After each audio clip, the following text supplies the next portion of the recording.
Selamat sore, selamat berjumpa kembali, selamat bertemu dan selamat datang kembali di Dani Riani Channel.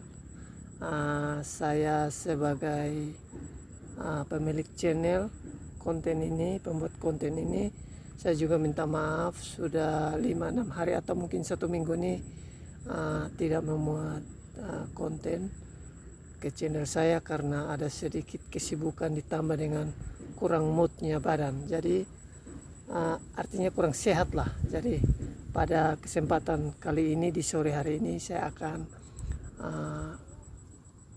membuat satu konten lagi tentang unsur hara. Apa itu unsur hara, dia terbagi berapa macam, dan apa itu unsur hara. Unsur hara adalah makanan. Intinya unsur hara itu adalah makanan yang diberikan kepada tanaman, khususnya di sini adalah tanaman padi di setiap fasenya. Jadi ketika di awal pertumbuhan diberikan nitrogen, unsur hara nitrogen, ada unsur hara kalium, ada fosfat. Jadi itu di setiap fasenya.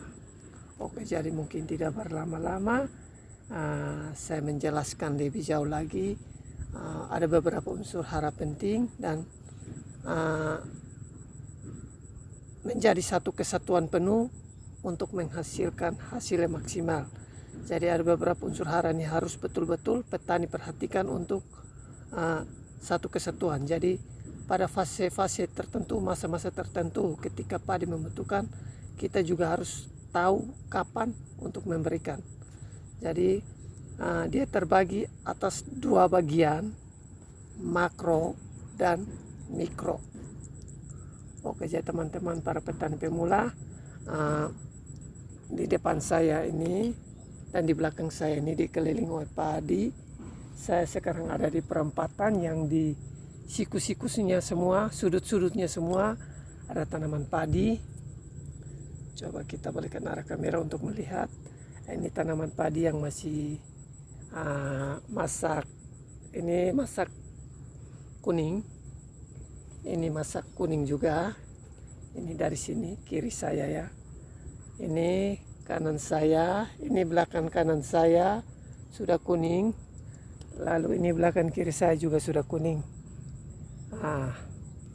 Jadi teman-teman para petani pemula, unsur hara itu terbagi atas dua, artinya terbagi banyak tapi itu dalam pengecilannya, tapi dalam hal yang sesungguhnya cuma 2, yaitu makro dan mikro.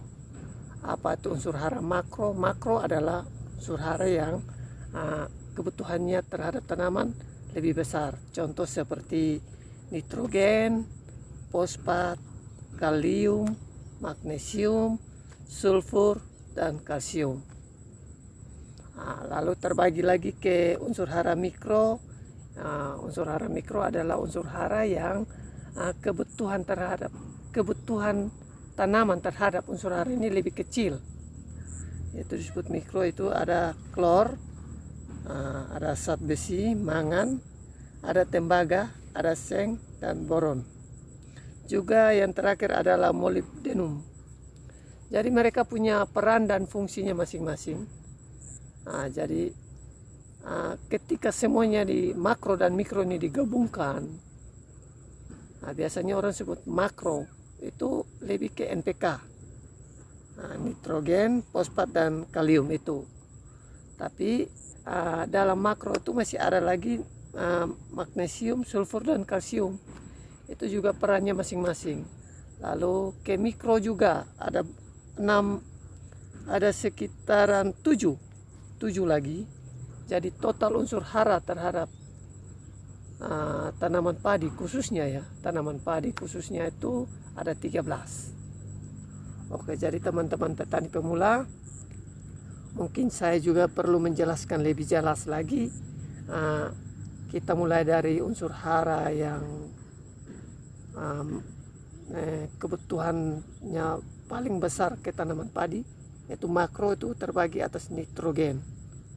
Nitrogen ini untuk kesuburan, contohnya urea ya. Lalu ada fosfat, itu merangsang tumbuhnya akar tanaman. Contohnya sp3 6. Lalu makro berikutnya adalah kalium untuk proses pembentukan karbohidrat dan protein, khususnya juga untuk bunga buah agar tidak mudah rontok. Makro berikutnya adalah magnesium. Magnesium adalah sebagai transportasi unsur fosfat ke semua jaringan tanaman. Lalu makro berikutnya adalah sulfur atau belerang, membantu pembentukan bintil akar. Lalu kalsium untuk membantu pembentukan akar dan memperkeras batang agar padi ketika diterpa oleh angin dia tidak gampang rebah. Jadi itu unsur hara makro ya. Lalu kita masuk ke unsur hara mikro. Dia terbagi atas klor. Tujuan klor menambah bobot pada tanaman padi. Lalu mangan, mangan ini tujuannya untuk mempercepat asimilasi. Tembaga sebagai pembentukan zat hijau daun. Seng berperan sebagai proses segmentasi batang.